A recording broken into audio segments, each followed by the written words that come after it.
Hello guys, my name is Mordred and welcome back to my channel. Today we are going to discuss every Maliss tech card that you might use for Master Duel. This is gonna be Master Duel specific video, so we're not going to be talking about TCG Maliss. This is specifically about Master Duel Maliss. Also, I have a combo guide for Maliss already on the channel, so if you missed that and the introduction to the deck, make sure to watch those videos before this one. And as you can see, there is quite a bunch of cards that you can play in Maliss as attack cards. A bunch of them are hand traps, bunch of them are board breakers, bunch of them are consistency tools and extenders. But very few of those cards are actually very good. Some of them are cope. I'm going to give you pros and cons for each card that I explain. So yeah. First we're going to talk about Droll and Logbird.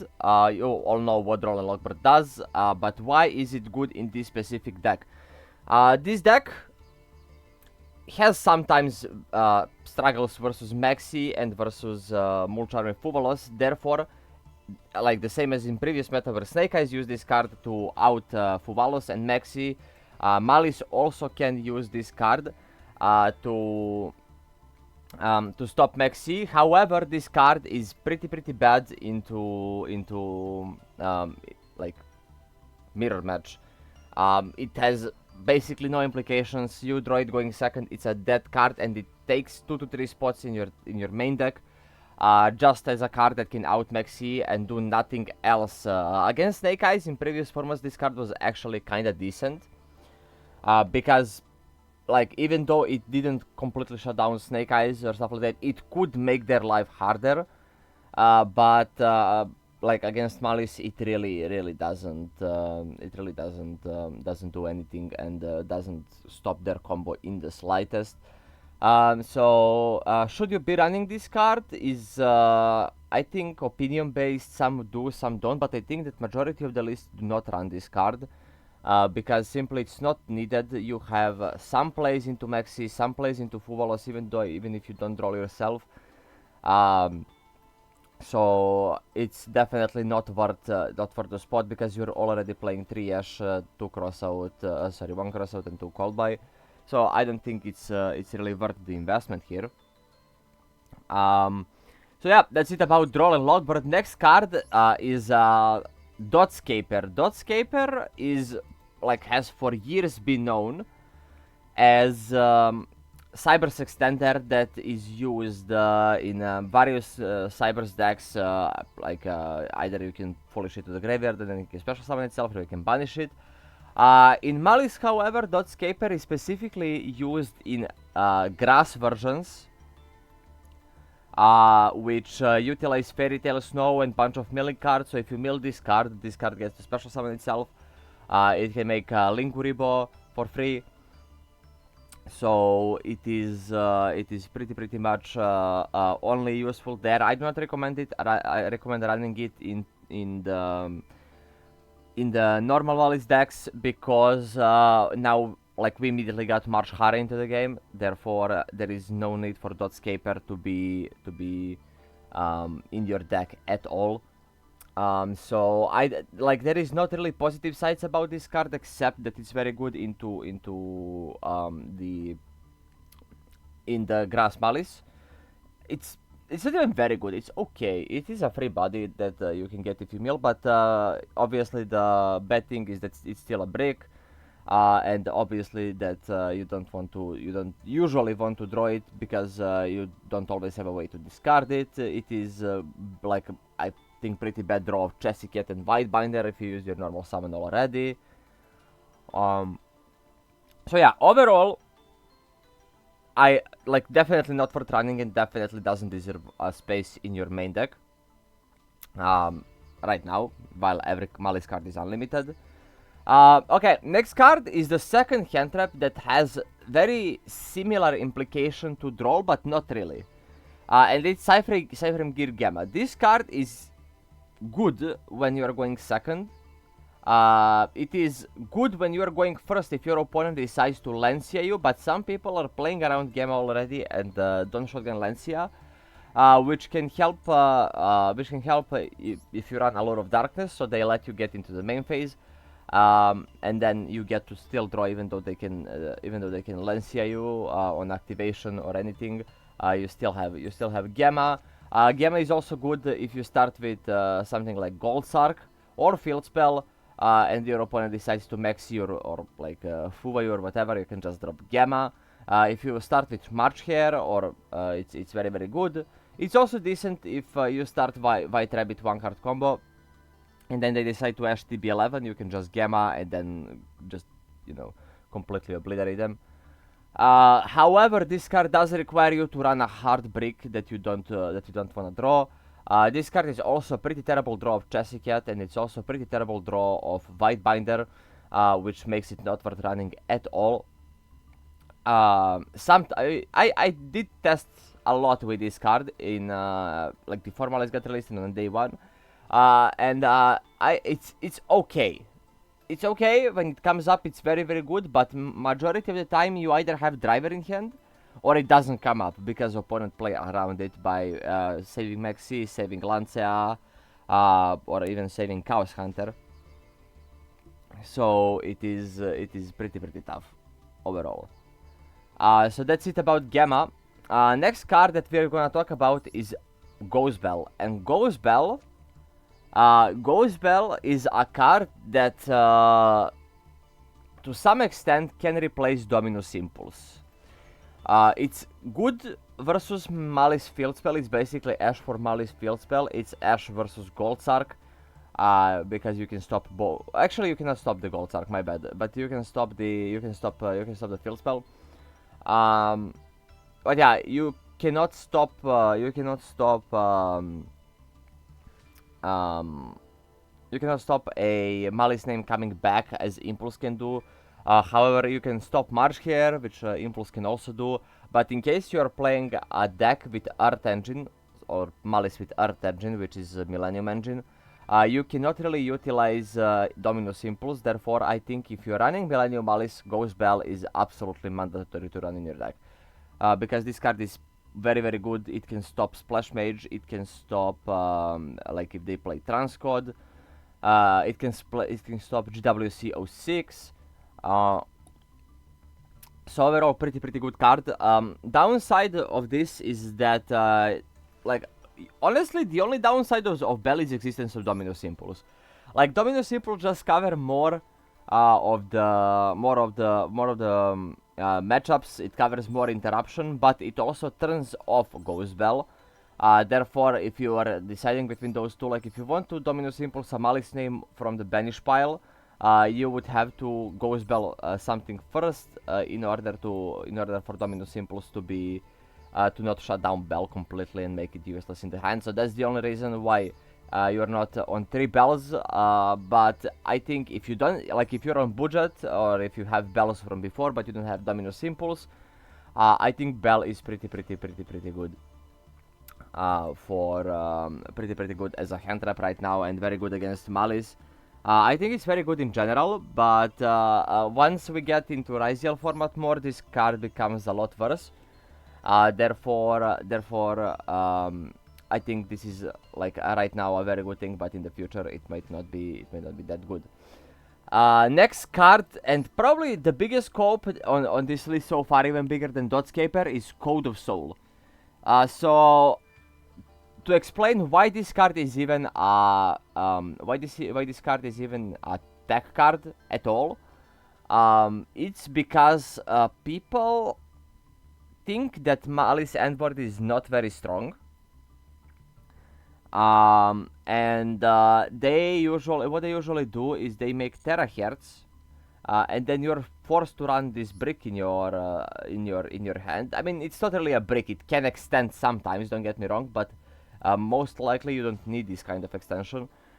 So you send it of Terraertz, and then on the opponent's turn you link summon. With the second effect, you link summon Hard Crypter to get additional disruption. That's the only usage for this card, and I think it's very bad to run this. You don't need this kind of extender first of all, because you have Field Spell, Gold Sark, you have March Hare. so you have Bestial, so you don't really need this type of extension. And also you do not need this you don't need this type of disruption in addition to everything you already have in your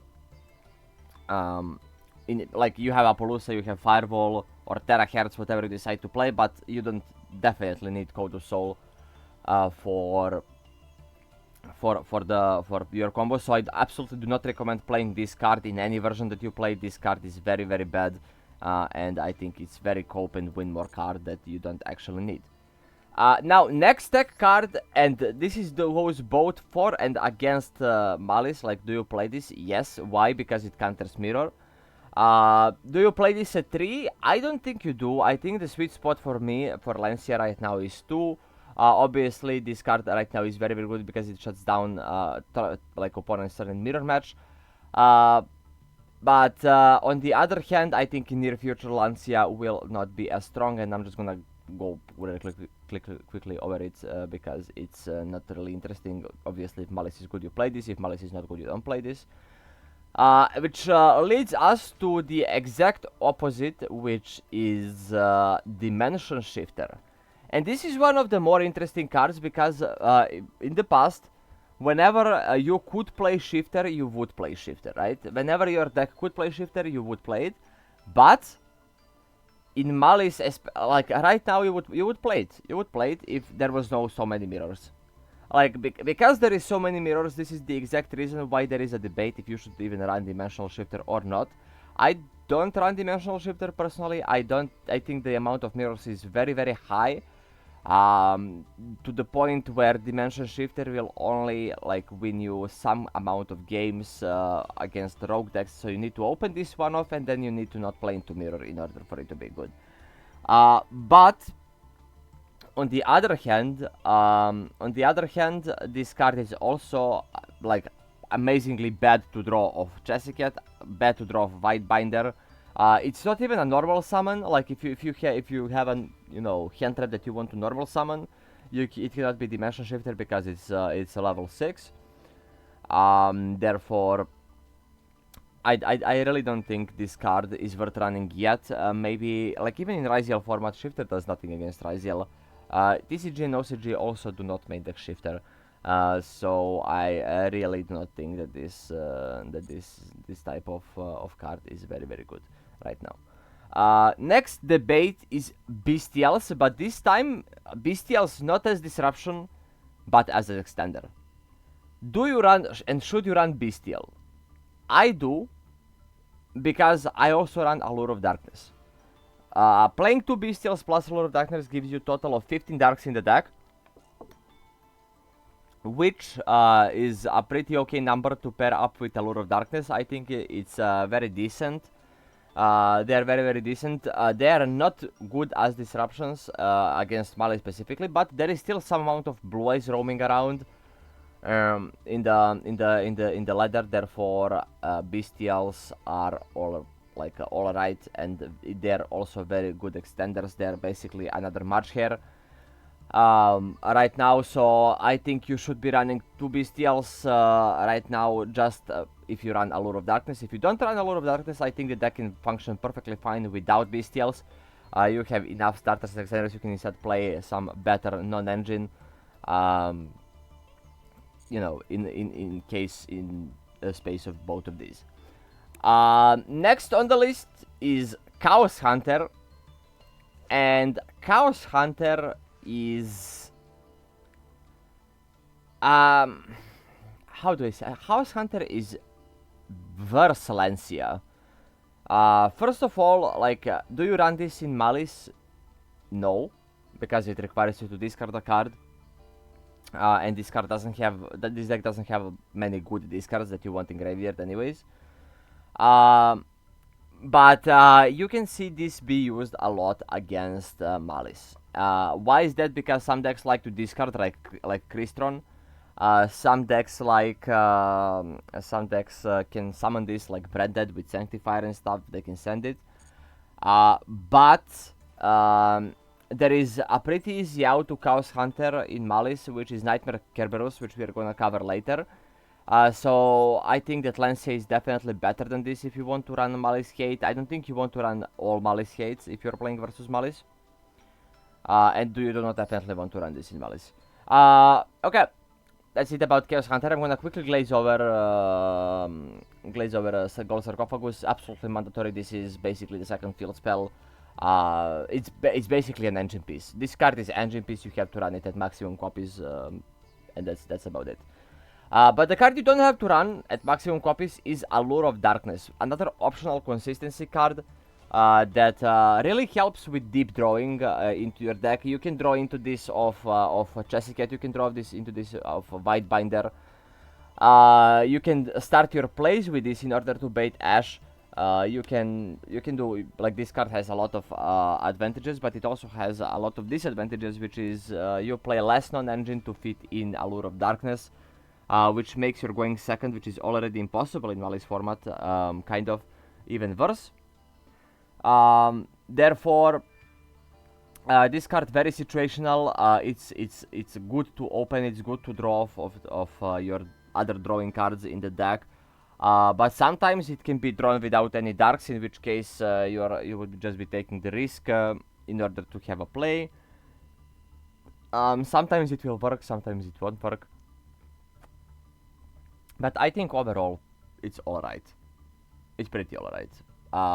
It's once again a card that is a preference if you want to run or no. I think that you should probably run it right now. I think that you should probably run it in the future when some Maliss hits are out, because this card will provide consistency, especially when we get Ignisters. Ignister support in Master Duel. So yeah, pretty solid card right now. But the next card is, I think, the worst consistency card that you could be running. Signet Mining. How do I explain this? You know how Blue Eyes was not very happy when you Ash Wishes. But Wishes, if it resolves, adds 2 cards. This card, if it resolves, add 1 card. It's also Ash Magnet. It makes you go -2 total. It's like, I don't know. I would rather, if I open Dormouse and 4 hand traps, for example, I would rather have those than Dormouse and Silent Mining, because if Silent Mining gets Ash, I am forced to discard a hand trap, and now my opponent starts turn like even without me having even like that many hand traps to try and stop him from playing. But on the other hand, the deck already has 88% consistency, therefore you don't need card like Silent Mining at all. You don't need card like Silent Mining at all in order to play. Therefore, I think it's pretty bad right now. Like, unless you're on some circular variant that absolutely wants you to see circular, no. And I didn't include circular in this because, I don't even want to talk about it. I think it's very bad to run circular. And next card that we have is Triple Tactics Talent. I'm gonna talk about Talents and Trust at the same time. Talents you can run without Trust, but I don't think you can run Trust without Talents. Trust is usually used in the 60 card variant with Grass once again. However, it's in 40 card variant. I just don't think it's reliable enough. It's a decent board breaker, and board breakers are decent versus Maliss. But I don't think they do enough. I don't think you can, like, you need a lot of board breakers in order to clear Maliss board, and therefore, like, you need to see a lot of them,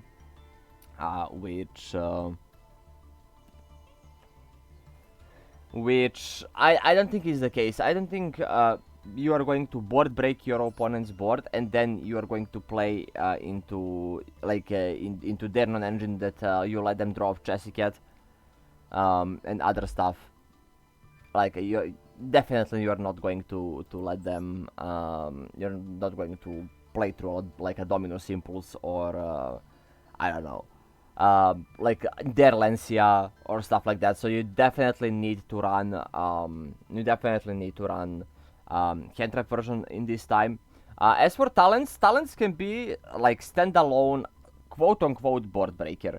So this card is mainly a going first card, as usual. You want to see this when your opponent lands CIU, so you can, for example, look at their hand if they wait for the main phase, if you get max seed. Or even if you negate the hand trap, and then you can just check out for other hand traps. But at the same time, this card is not that bad going second. It's not the best card going second, but it's also not that bad. I'm currently running it. I'm currently running it at 2 copies. And I think that talents right now is like, it's definitely better to run than it was last format. It's definitely like more justifiable to run now than it was last format. Does it mean it's good? It's yet to be seen, but I think for now, like as far as my testing went, the card is pretty alright. And the next card that they also tested is Super Poly in Maliss. I tried playing it, and sadly, it's the same issue as with Trust. You get to discard a card and fuse away their Appaloosa and Fireball Dragon. However, you don't get to play through anything else. You still have to deal with 1 to 2 banishes from GWCO6. You have to deal with probably Dominus Impulses. You have to draw with non-engine. You have to deal with non-engine in general. So this card did not do enough for me. It also requires 3 extra deck spaces in order for it to be completely useful. Therefore, I think that Super Poly is not as good as I originally thought it would be. And the last card, probably the best hand trap on this list that you absolutely have to run in this list is Dominus Impulse. This card locks you out from light, earth, and wind monsters, which sometimes can mess with your hand traps. You have to be careful about how you use Dominus Impulse. However, this card is pretty cracked. It can stop almost everything that special summons. It's very good versus Maliss, you know, especially paired with other hand traps. It's very good against March Hare, trying to extend if you already stop them. It's very good against GWCO6, trying to revive White Binder when you're going second. It's overall pretty crack hand trap, must play. There is almost no cons for this card, except the lock restriction, which could lock you out of Lancea, out of Nibiru, out of Bell, out of Gamma, out of Droll. But if you know how to use your hand traps, I think this card right now is pretty powerful. Okay, that would be it for the main deck cards that are tagged in by some players for this, but we still have extra deck to cover. And extra deck is, I think, maybe even more interesting as far as choices go, because extra deck is more tight. You can fit less of those cards.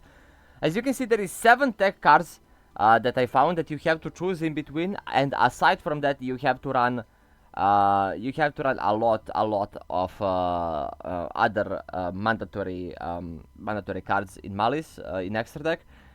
Therefore, you can probably fit like maybe 2 of these into your deck, 2 out of 7, which makes the choice pretty tough. And the first one is Link Spider. Link Spider, I think, is the most situational one out of all of this, because you need Link Spider specifically when your extension play is to like make it with token and then make Splash Mage. If you already went through Splash Mage, Link Spider does not change anything, because all of your other cards, like if you have 3 bodies, you can make Maliss Link even without Link Spider. So the only time this comes up is if you can get a Cyberus monster on the field, and if you can make Link Spider of the token, and then you can make Splash Mage. I think it's still good, and I think if you have space, you should definitely run it. Like, it's pretty close call between this and IP. Like, it's between this, Zerberus, and IP, because I think the Dark is the best out of these. So yeah, it's okay. I do not really recommend like running it over some other cards, but if you find space for this, definitely one of the better, you know, 17th extra deck card. Second card is Nightmare Zerberus, and Nightmare Zerberus has one purpose and one purpose only, to deal with Chaos Hunter. However, this might seem better than it actually is because it requires you to invest 2 monsters.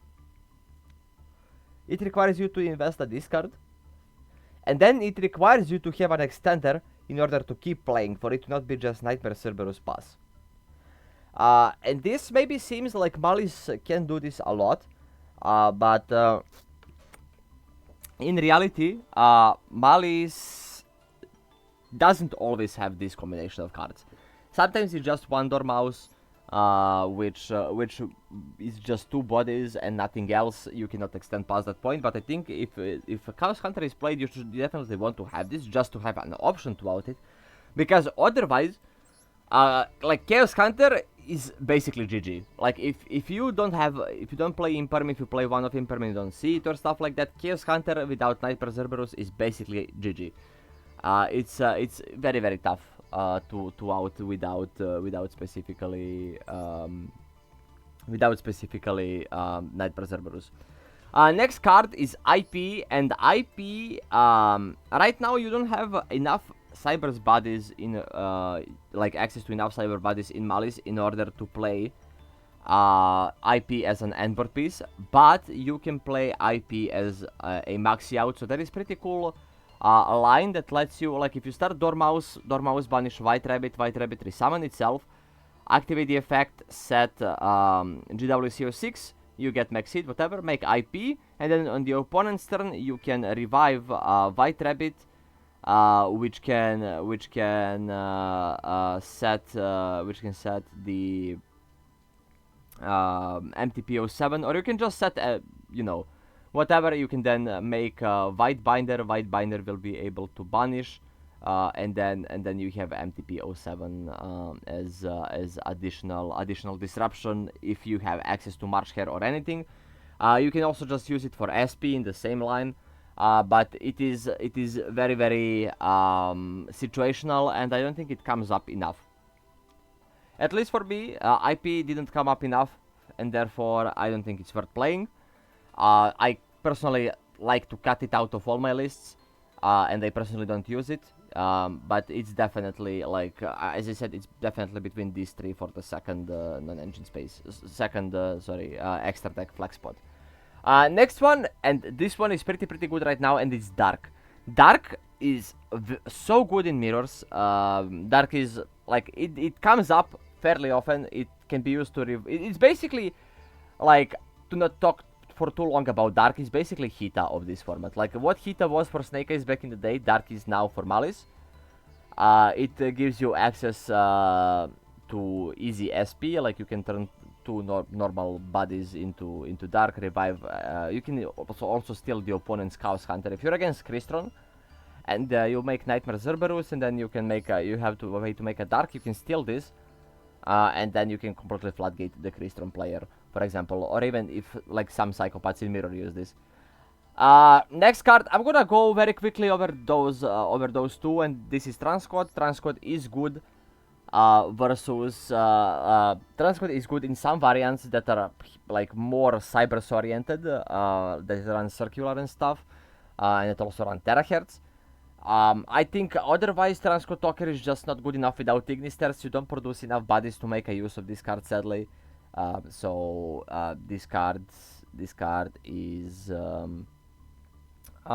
I don't think it's worth it, sadly. I don't think this card right now is worth it. I've tested it, it never came up once, therefore I cut it. Next is Topologic Bomber Dragon. This card is very interesting. This card is a TCG tech. It's an Endboard Piece. It's for when you get hand trapped a lot, you can end on Topologic Bomber Dragon. The problem with this card is that this card is double-edged sword. Like, sometimes this card can cook you as well, because this card triggers whenever you or your opponent summon a monster, special summon a monster to the zone this card points to. Therefore, the opponent can use this card against you, in order to clear like all of your links and stuff, like unless you link it off. This I don't think this card is worth it right now. Maybe it's worth once we get Ignisers, because you can get Top Logic, Bomber, Dragon, for example, under Fuvalos pretty easily, and then you can trigger it with March Care for Ageki effect. Like when you are not required to have a monsters in your main monster zone, like when Bomber is your kinda only disruption, you have GWC and Bomber, for example. It can be alright, but I don't think it's worth running right now in Master Duel, sadly. And the last card in the tech card pool is Terraertz. Terraertz is, I don't like it. I personally don't like Terraertz. I'm gonna try to speak objectively. Good things about Terraertz: it provides spell negate to the field. It provides Bugbit interruption to the field. It can enable Code of Soul plays, which I don't think is necessarily a good thing, because it can bait into playing Code of Soul, which is absolutely like horrendous. However, bad things about this card is if you are able to summon Terraertz, you are first of all most likely already winning. Second of all, this card requires you to play put 2 cards in your extra deck that are only for it. It requires, instead of 1, it requires 3 extra deck spots, which makes you cut all of these. Like all of these options that I told you are like decent into some stuff, are gonna be cut if you want to run Terraertz, which is specifically an Endboard Piece. Terraertz might be good if Tempai becomes more popular again, which I don't think is going to be the case. But I don't think Terraertz is worth it personally. I really do not think that Terraertz is worth it. I would not run it. I would just run normal extra deck with more utility choices instead of Terraertz. And I think that bad things about this card overweight like the good things that this card brings to the table, and therefore I really wouldn't run it. And that's all. We went over all Maliss tech choices that you can run in Master Duel. We talked about all of these. We gave you, or I gave you all pros and cons about all of these cards. It's like, once again, I'm gonna tell you that this is like all my personal opinion. You still have like your personal choice to put any of these cards in your deck, and I don't think any of these cards except Code of Soul, and even I think Super Poly, from all my testing, I don't think that are not, any of the other cards are not worth running. You can definitely try all of these other cards, experiment with your build. We're still pretty early into the Maliss format. And yeah, I hope you enjoyed the video. That's gonna be it from me for this video. And if you enjoyed it, please make sure to subscribe, leave like, share, and comment on this video. I'm gonna keep recording Maliss content in the future. Also, if you want to see me playing the deck, you can make sure to visit twitch.tv/MorderYGO, where we are live almost every day playing Maliss. And yeah, that's it. 07, goodbye, and I will see you in the next video, guys. Bye.